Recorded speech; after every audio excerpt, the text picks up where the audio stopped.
all those militant anti-Christian trolls that you see all over my comments and all over TikTok, I'm convinced that they are by far coming from outside the US.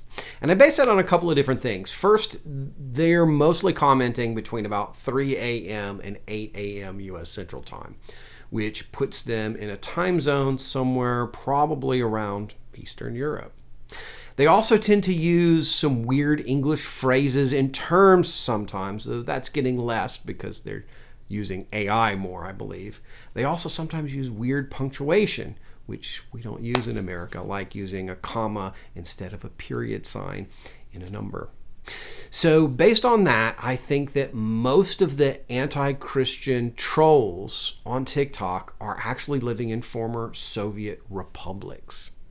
So is there any real surprise, based on what you're saying, that they would be militantly against American Christianity in particular? So I constantly say that all the best countries to live in are Christian countries.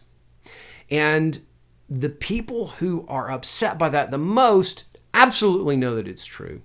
And they absolutely are failing to connect values with outcomes. Or they probably know about that connection and are just in denial.